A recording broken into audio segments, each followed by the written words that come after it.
కేరళలో అధికారంలో ఉన్న వామపక్ష ప్రభుత్వ పతనానికి కౌంట్ డౌన్ మొదలైందని ప్రధాని నరేంద్ర మోదీ అన్నారు. రాష్ట్రంలో త్వరలో రాబోయేది ఖచ్చితంగా బీజేపీ నేతృత్వంలోని ఎన్డీఏ ప్రభుత్వమేనని ఆయన ధీమాను వ్యక్తం చేశారు. కేరళం అసెంబ్లీ ఎన్నికల నేపథ్యంలో తిరువల్లలో శనివారం జరిగిన ఎన్డీఏ భారీ బహిరంగ సభలో ప్రధాని మోదీ పాల్గొని ఉత్సాహంగా ప్రసంగించారు.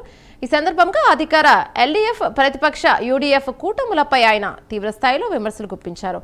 దశాబ్దాల పాటు అధికారంలో ఉన్న ఈ రెండు పార్టీలు రాష్ట్రాన్ని ప్రజల అభివృద్ధిని పూర్తిగా విస్మరించాయని ఆయన మండిపడ్డారు.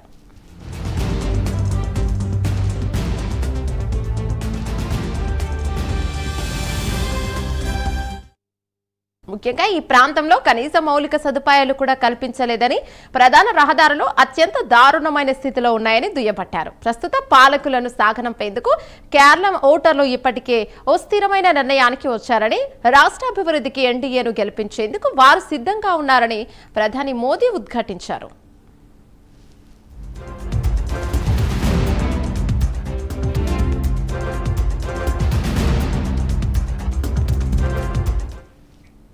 కేరళంలో బీజేపీ అధికారంలో లేకపోయినప్పటికీ రాష్ట్ర ప్రగతికి కేంద్రంలోని ఎన్డీఏ ప్రభుత్వం ఎంతో కృషి చేసిందని ప్రధాని మోదీ గుర్తు చేశారు. రాజకీయాలకు అతీతంగా కేరళ అభివృద్ధి కోసం కేంద్ర ప్రభుత్వం ఎక్కడా రాజీ పడలేదన్నారు.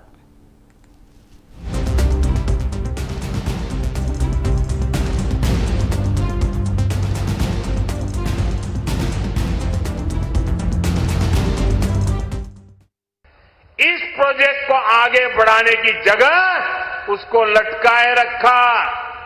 तिरुवल्ला को इसका बहुत बड़ा नुकसान हो रहा है।